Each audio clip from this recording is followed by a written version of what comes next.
தப்ப முடியாது என்று சொன்னவரை தோத்தரிப்போம். இந்த புதிய நாளிலே ஓசியா தீர்க்கதரிசன புஸ்தகம் 9ஆம் அதிகாரம் 6வது வசனம் சொல்லுகிறது, இதோ அவர்கள் பால் கடிப்புக்கு திரும்பி போய்விட்டார்கள். எகிப்து அவர்களை சேர்ந்து கொள்ளும், பட்டணம் அவர்களை அடக்கம் பண்ணும். அவர்களுடைய வெளியிலிருந்து விருப்பமான இடங்கள் காஞ்செடிகளுக்கு சுதந்திரமாகும். அவர்களுடைய வாசஸ்தலங்களும் புற்செடிகளும் முளைக்கும். கர்த்தருடைய ஆலயம் இருந்த இடம் இஸ்ரவேல் தேசம், ஆனால் அது நன்றாயிருந்த தேசம்.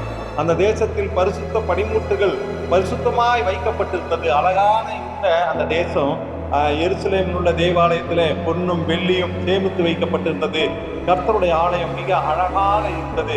இஸ்ரவேல் புத்திர விருப்பமான இடமாக இருந்தது. அது வனாந்தரமான இடமாய் போகும் என்று சொல்லி சாபமும் பாவமும் அங்கே கட்டளையிடுகிறதாகவே அவர்கள் செய்த அநீதியின் நிமித்தமாக, கீழ்ப்படிதாத நிமித்தமாக அவர்கள் தப்ப முடியாது என்று சொல்லி தேவன் அங்கே ஓசியா தீர்க்கதரிசியில புத்தகத்திலே நாம் வாசிக்கிறோம். அவர்களுக்கு சாபமும் பாவமும் வந்தது. பரிசுத்தமான தேவாலயம் அது வனாந்தரமாய் மாறி போனது. நம்முடைய வாழ்க்கையும் அப்படித்தான். தேவனுக்கு பிரியமாய் இருந்தால் செழிப்பாக ஆசீர்வாதமாக தேவாலயத்துக்கு உகந்த காரியங்களை செய்வோம். பாவமும் சாபமும் வந்தால் நாம் ஒடுங்கி தேவனை விட்டு விலகி அந்தகார கிரியைகளுக்கு நேராக தப்ப முடியாத அந்த அழிவுள்ள இடத்துக்கு போவோம்.